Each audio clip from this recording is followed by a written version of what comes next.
MacBook Pro. This is coming in for no power. So just before we start, it says it's a no power, and it's an A1990. So just before we start on this one, I just want to quickly go over some of the preliminaries that you might want to consider whenever you have a device that is coming in for no power. It's important for you to get details from your client. Information like how did it happen, what happened, is it a job damage, is it liquid damage. That information will help you start from somewhere. And then again, sometimes some people they have a smaller charger wattage using so for example they probably have like a 61 watts on an A90 on a 15 inches, which is either an A1707 or an A1990. Now, what happens is this. Now, in a case like that, if you have a smaller charger, if you use a smaller charger on a big machine, what will happen is, provided you have provided you have power on your battery, that charger will be of use. You can use the charger to charge the device, even though it's going to charge very slow. But then you can still use it to charge the device. However, when the machine runs completely flat, that charger will not be able to bring the machine back on. So what would then happen is you get a client to tell you, okay, my machine went completely dead, and I try to charge it, it doesn't turn on. I think I have a problem with my device not turning on. So you just in situation like that, you just need the compatible charger. So usually one of the ways, if you don't know now, with 13 inches, you can use 61 watts for 13 inches. But then with 15 inches, you need something bigger, which is 87. But then again, one of the ways you can tell that is, for example, so you see where it says rated for 20.20 volt, and that is 4.3 amps. So if you wanna get a charger for that, this will have they will have a similar rating. So you can use an 87 watts for this. You can also use a 96 watts for this. So it's important that you have clear information about a particular device so as to know exactly where to start and what to do in your troubleshooting. And sometimes you don't really need a repair. Sometimes you just need the right charger. And for those of us, or those of you guys that want to do this repair, make sure you use original chargers, not generic chargers. Make sure you use original chargers, because you don't want to have a problem that is charger related, but then you're struggling because you don't have the right charger wattage. So make sure you don't use generic chargers. At the same time, make sure you use original chargers. And then at the same time, it's better to get the biggest rating as possible. For example, you can use with Apple devices, they have over voltage protection. So what that would mean is you can use one charger for all. For example, like the 140 volt, which is the one for the brick for the 16 inches. You can use that for all of your devices. You can use it for MacBook Air, for your MacBook Pro 13 inches. You can use it for your MacBook Pro 15 inches. You can use it for your MacBook Pro 16 inches. You can use it for your MacBook Pro 16 inches, the M series. So yeah, so it's important that you sort out your charging so that you don't struggle from obviously thinking that you have a problem with the device, whereas the client had a charger that is not rated for the device, and you're using a charger that is not rated, a lower rating for the device.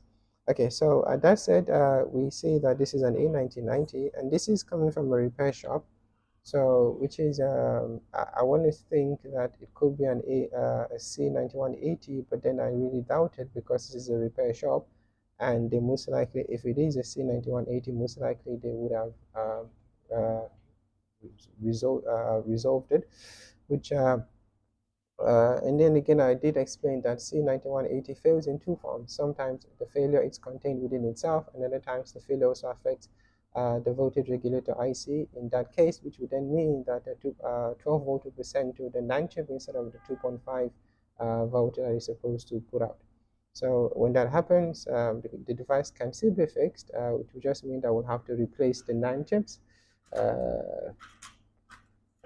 It just means that we'll have to replace the 9 chip, but the problem with that is the client will not have data after the repair is completed. So And then again, I always say that before you connect power to your device, make sure you understand the state of the device. You know that the device is ready to receive power.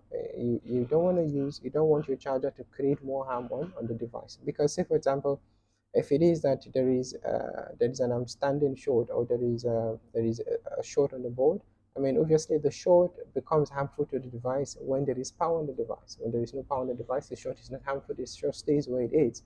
Now imagine if you have a short on a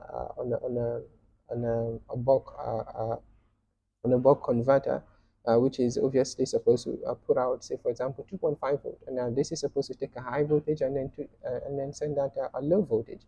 Now, because there is no active power on the component, so it's the short is just going to stay within the component. But then imagine if you now introduce your charger, what then happens is the component is going to become live, which then means that it will try to put out to try to do what it's supposed to do, which is to output voltage. But now, because there is, so you do not connect power to the device because you don't know what state the device is in. You don't want to send a high voltage onto a low voltage line. So that said, it's important. These are some of the steps that you as a technician is supposed to take because you do not want to create more problem on a client's device. And then you blame the client's device, or you blame the client, and then the client obviously they wouldn't know that the device that had chances of being fixed, or the device that had a chance of the data being saved just because of your mistake. It ended up being a device that becomes even more expensive, and then at the end of the day client will lose their data. So some of these are some of the very critical and important steps that one needs to follow while you are working on a particular device. Now that said, we are now going to define exactly what is happening here. So the client side is no power. And then another thing also that I also want to mention is whenever you're working on a device, whatever that you pick out that is out of ordinary, for example, a device is coming in for no power, but then you see that the screen is cracked. Inform your client that, hey, yes, I know that this device is coming in for no power, but I can see that the screen is cracked. Do not continue working on the device on the basis that, okay, yeah, maybe the client is aware. I mean, no, because what's going to happen is when you finish the fact that you start to work on the device without mentioning anything out of the ordinary, that issue is going to come back to you. I mean, put yourself in their shoes. How is it that the device was in your care? The device came in with something that is not normal, which is a broken screen, and the client is coming in for no power. If the client is coming in for a screen replacement, for example, I mean that's fine. But this is a client bringing a device for no power. But then you see that the screen is cracked, or you see that the keyboard is it's physically messed up, or you see that they have a cracked trackpad or anything at all, inform the client. If there is no paper trail, if the device has not come to a booking system where all of that has been documented, inform the client. Do not just go ahead with that. And then another thing I want to mention is there always must be an understanding between you and the client in terms of what you are going to do, or in terms of what needs to be done. Say, for example, if a client comes bringing a machine and they say, please replace my speakers. But now the device that comes in for speaker replacement or Wi-Fi repairs, the device doesn't power on. Do not go ahead and just replace the speaker and hand it over back to the client, even though the device doesn't power on. That does not make sense. You have to, when you try to start the machine, it doesn't start. Inform the client, sir, ma, you said the device is for keyboard replacement or backlight replacement or speaker replacement or for Wi-Fi repair, but the device itself does not start at all. Then but then do not inform the client after you have performed your job on it, because if you do so, now the client can argue that the problem came from you. So make sure there is an agreement but before you can proceed on a client's device. So that said, let's dig in.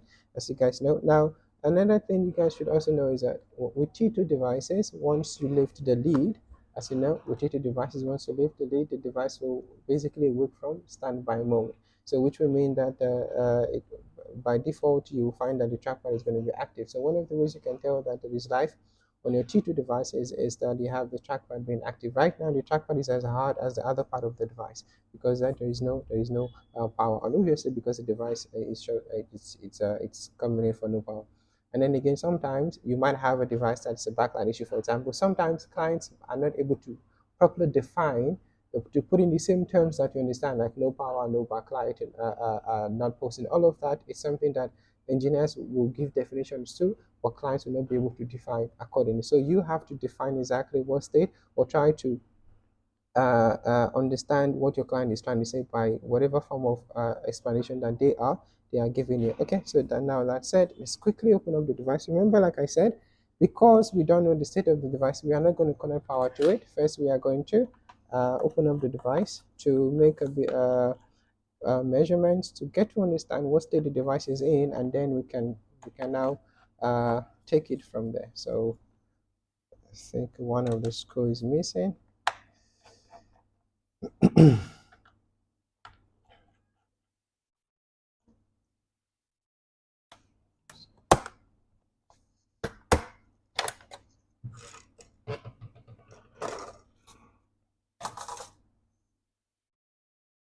Okay, I see this also has a new battery, but the battery cell, one of the battery cell is actually giving out. So, for example, if you have a battery cell that is not a battery, one of the battery cell being faulty like this, if this client was using a 61 watts, for example, so most likely when you try to use it on the battery on the device, the chances of the device not starting if you have a faulty cell, it's very high unless you get this, the rating for this machine. Okay, now this is definitely a generic battery. This battery is definitely a generic battery. Now one of the concerns with generic battery is this. So by default, an original battery, when it is, so it has two communication to the main board. You have the main communication, which has a high voltage line, which is this one here. This carries a high voltage line, and then this is the data cable, and then the maximum voltage you probably get here is going to be about 3 point something volt. That's the maximum voltage you get here. So the ideal thing, if this was an original battery, when we disconnect this cable here, it will effectively disconnect power from the battery to the board. But because this is a generic battery, we are not sure what state this battery is, so we are not going to trust it. We are going to also remove that, because with generic batteries, what happens is even when the cable is disconnected, the battery will still be active on the board. Remember, I did show you, yeah. So with generic batteries, you remove also you also want to remove the main power line, which is held in place by a screw. So after that is done, you just try to make sure there's separation between them, and then you can now make your measurement. So because it's an A1990, the first thing we're going to do is to check for a short on the PP bus line, and then we can use the PP bus. We can use this fuse here for your PP bus. So these two fuses are sitting on the PP bus line. So which is we are going to use a diode mode measurement. So we're going to use our red probe on ground, and then our black probe. We do this 0.427. That's not a short. That's fine. So let us check on the SSD line, which is a 2.5 volt line on the right hand side. Let's see if we have any short on the right hand side. We can use this inductor here. We have 0376. Okay, that's fine. That's not short. Let's say that's a PP bus.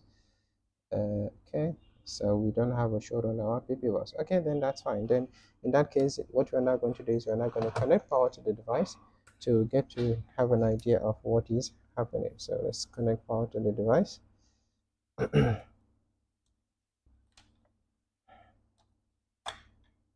So now we have charger connected. We're now going to switch to voltage mode.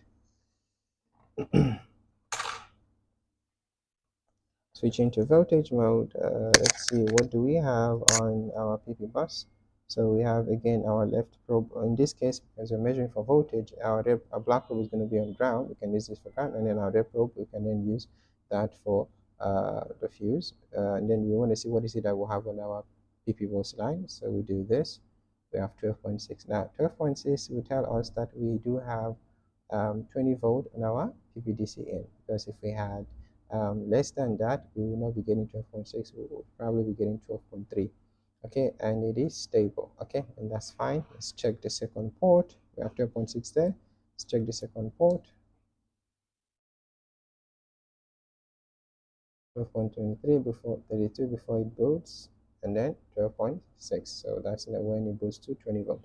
Okay, that's fine. And then the reason why I'm checking other ports, sometimes you might have a case of one CD3215 in this case, because it's an A1990, it's using a CD3215 from 2019 is from the 16 inches and above. That's when you get they use the A17 CD3217. So now sometimes when you find one of the CDs not working as it should, what will happen is even though you get 20-volt across, one of the CD3215 or one of the CDs will prevent the device itself from starting. So let's just check. We did check this already.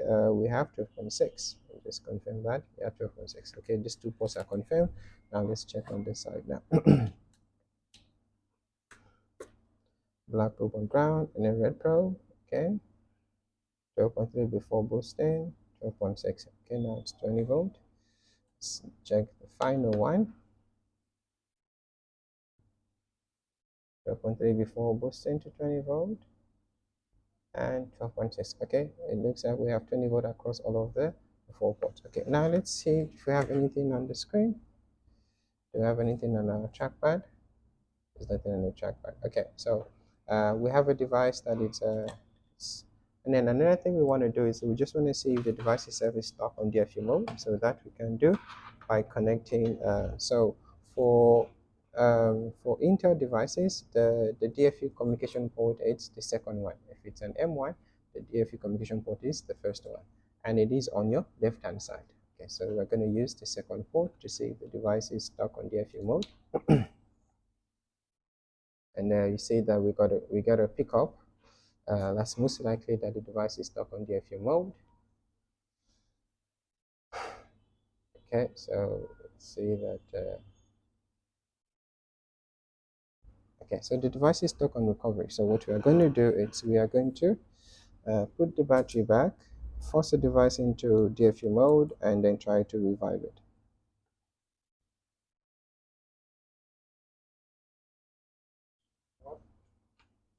What does, how can the person know that on what case of how can I know maybe that is from DFU? Say again? So it's stuck on DFU. Yeah. Now, you know, like In recovery, stuck in recovery. what sign did it give that you can like follow through that it's stuck on DFU? No, there's no sign. We're still going through the troubleshooting process. So we check. So we commonly on the A1990 we commonly have issues on the on the NAND circuitry, which will then translate into a short on PV bus. We see that we don't have PV bus short, and then we check that we have 20 volt across all of the four ports. But then obviously the device doesn't start. We check to see if there's anything on the screen. There's nothing on the screen. And the next thing we're going to do before we take the board out is to see if the device is stuck on DFU mode. It's just so it's not like a yeah, just part of it. So that's when I mean you saw even in some of our repairs we also do the same thing. And if it's not stuck on DFU mode, then we can continue to take the board out. So but now that we see that it's stuck on DFU mode, you might not be able to revive the device while in recovery. So what you want to do is you want to take the device out of recovery by doing this. Obviously, the same process you follow when you're taking when you're putting the device in DFU mode, which is power. So it's power, shift, option, and command. So I'm just going to keep holding until I say you need to move back so as to see both. So until, yeah. So, okay, now it's in the FU mode. So first thing I'm going to do, because we did not, don't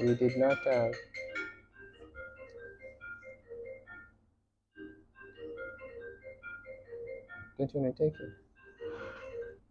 So because we have not gone back to the client to ask for permission to erase the device, because if we restore the device, the data on the device will be wiped. So we are not going to do that. Rather, we are going to use the option of revive. So to go to revive, we go to advanced, and then we say revive this device. So we see what. So it's going to, if I had the file already downloaded, it's not going to download, but because okay, I'm not sure why the speed is so good. Usually the speed is not like that. Usually, okay, that's very, it's very strangely good because usually I don't get that type of download speed. So I'm not sure what's happening today. So usually we'll have to put the device aside and let it do its download. But today, I, I just hope all of our downloads will play out like that. Would have been really, really great. Okay, so let's see. We hope that it goes. Okay, that's communication. So we accept.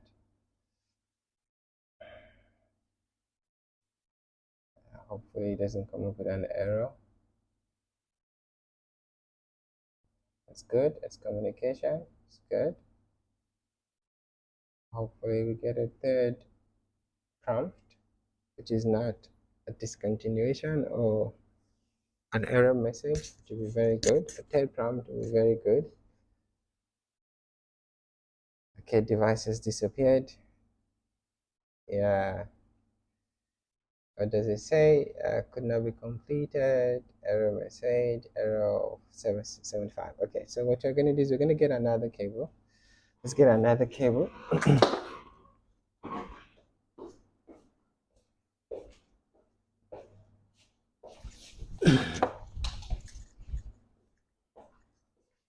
So sometimes you might have a problem with your cable. So let's get another cable.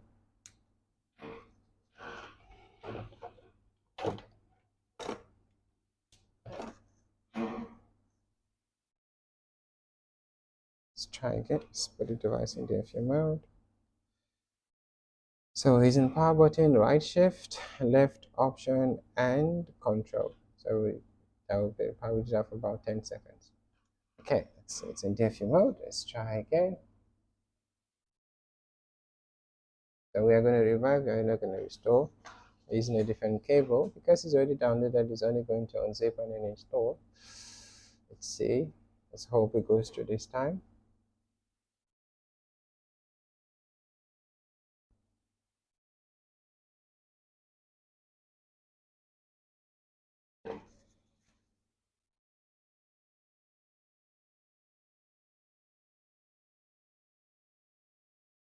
The fact that it disappears from the background is not a good thing. Um, I mean, if it does disappear, I should expect, yeah, same error message. Error 75. Okay, so when you go to this guys here, you can see logi.wiki. You can see some of the errors. So let me show you here, guys. So you see some of the errors that you're expected to get on DFU Revive and what they mean. So if you go to DFU here, DFU Mac Restore, DFU Mac, let's see. Um, so if you come to DFU troubleshooting, okay, DFU error code. So under the error code, you can see some of the errors and what they mean. So error 1, the trackpad is not connected. For successful firmware, the MacBook needs a connected or working trackpad. Error 6 probably could not write to BridgeOS. That's not the error we're getting.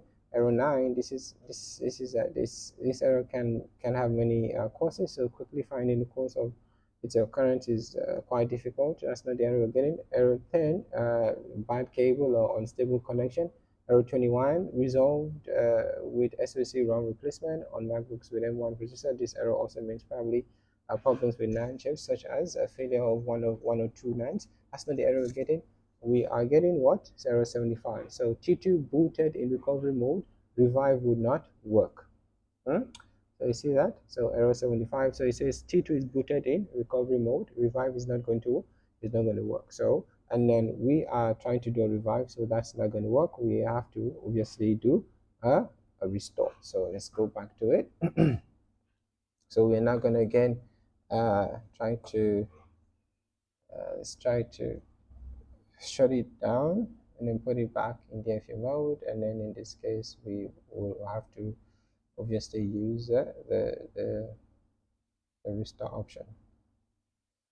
1 1 2 2 3 3 4 4 5 5 6 6 7 7 8 8 9 9 10 10. We want it to go out of recovery and then go back into DFU. Okay, so we did try revive, obviously, because the state of the device is not going to allow us. So we are going to, it's happening. We are going to restore.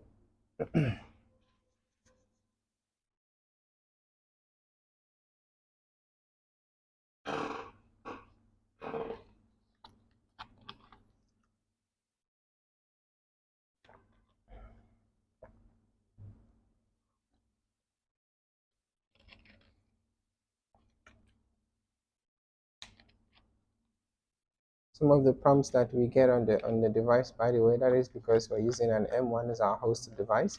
If you're using an Intel, you might not get these prompts coming on your screen. So if you're using an Intel device as a host, so you might not get the same prompts that we get when you're using an M1.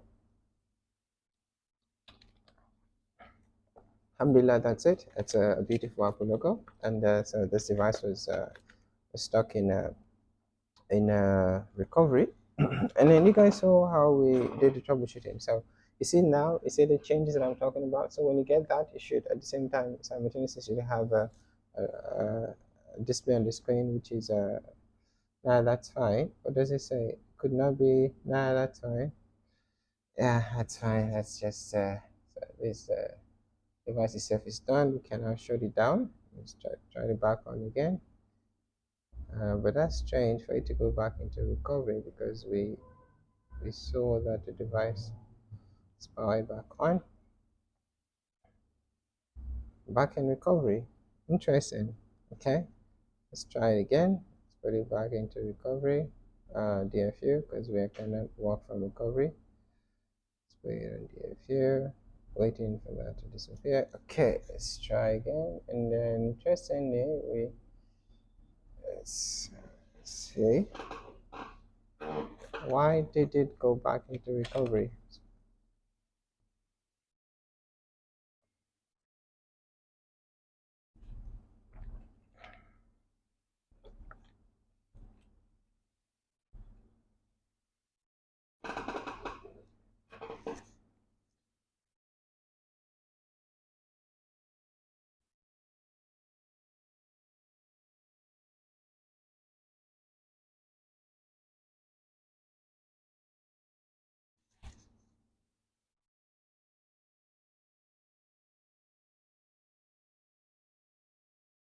Okay.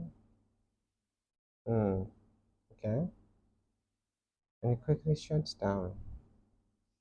And we probably get an error. Okay. Let's try something. Let's have this battery disconnected first. Because I don't trust the battery. Because something it's 1, 2, 3, 4, 5, 6, 7, 8, 9, 9, 10, 10. Then GFU. Okay, so battery is disconnected. Let's try again without the battery being connected.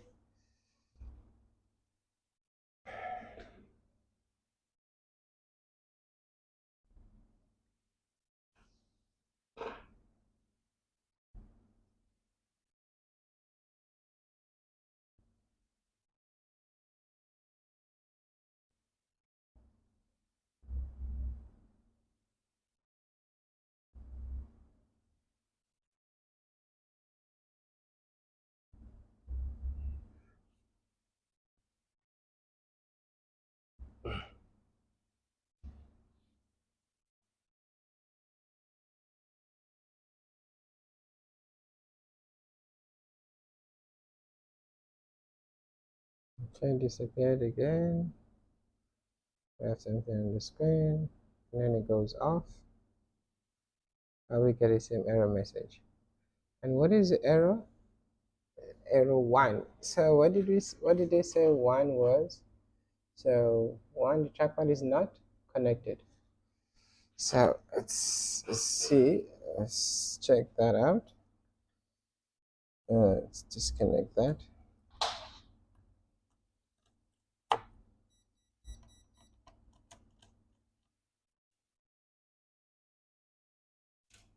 This could be a case of trackpad not properly connected. Maybe the trackpad moved on the other side, so we don't know. Let's try to reconnect it. We might have to get another trackpad to just connect from outside.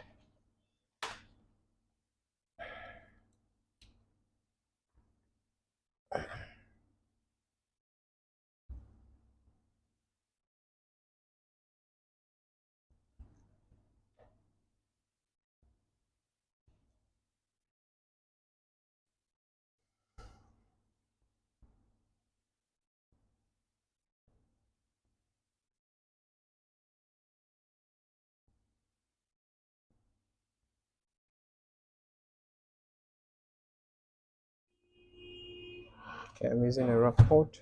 It's supposed to be the second port, not the first port.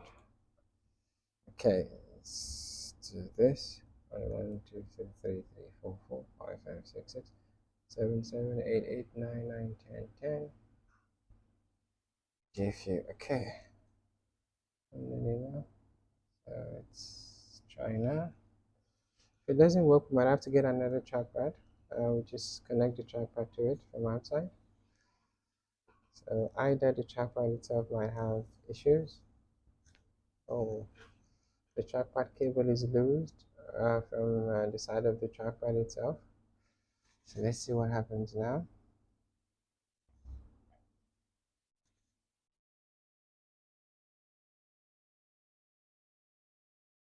If not, we are going to get a trackpad.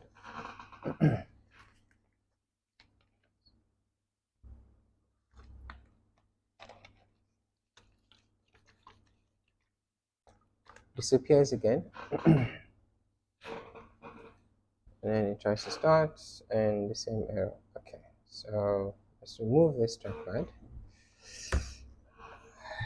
It's okay, but we don't have to remove the trackpad. We can just just get another trackpad to test it. We get another machine quickly.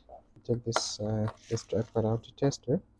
So I was saying that there's a possibility that this trackpad cable it's not properly connected from the trackpad side. Maybe it has moved out a little bit. We're not sure. So let's put in another trackpad just to see if that's the case.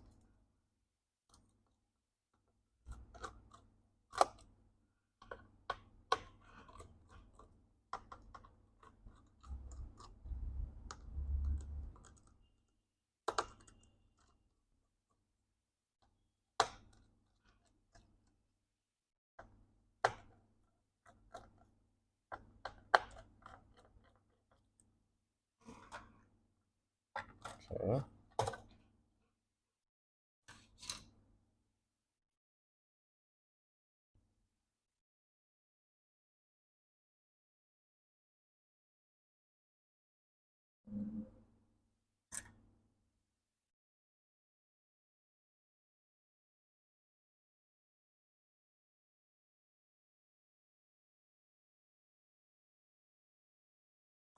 So we're just going to do this.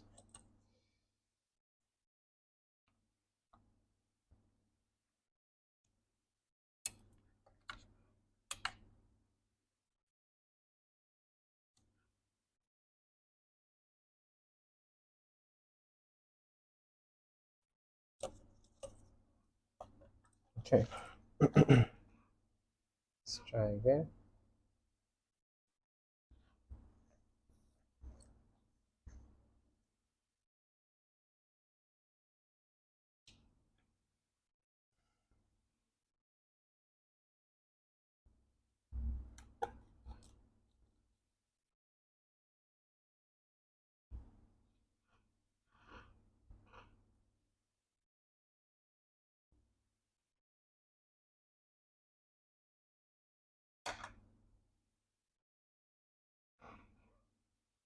Okay.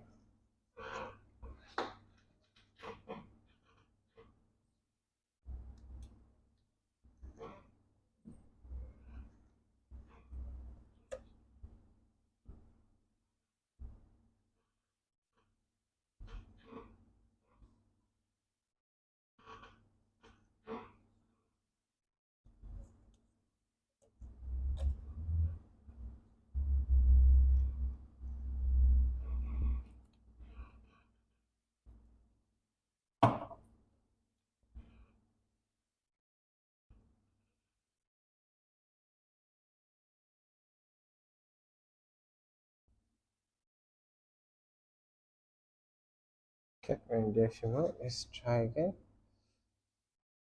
Restore.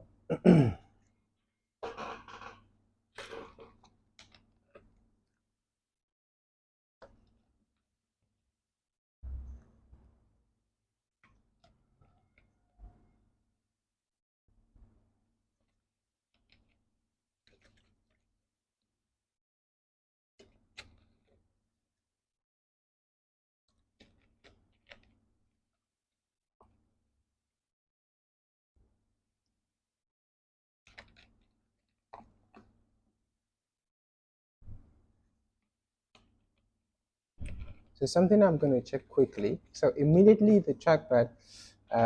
Okay. So immediately, yeah, that I'm going to see if I get feedback on the trackpad.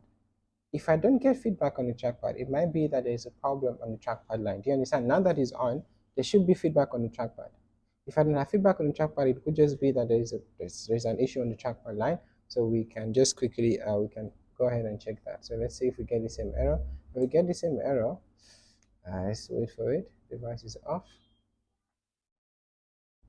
Device being off while you're going through the process of DFU, it's standard, it's okay, but not obviously with error. So that's good. Actually, it's something different now. We're not getting that, so most likely the process went successful. So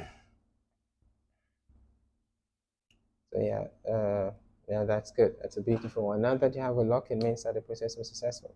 So you can just shut it down. You can hold onto the device until the lock disappears, and then you can power it back on. So you can power it back on now. So sometimes so it's back off. So sometimes when you power it on, you might not get anything on the screen. You might just get a feedback on your host device. So in that case, you can either wait for it to come on, or you can disconnect the cables, including power from the device, and then you start it up again. So see. So if you want to, yeah. So, but if you're not patient, you can disconnect the cables, disconnect power from the device, and then you power it on again, and then you should be good to go.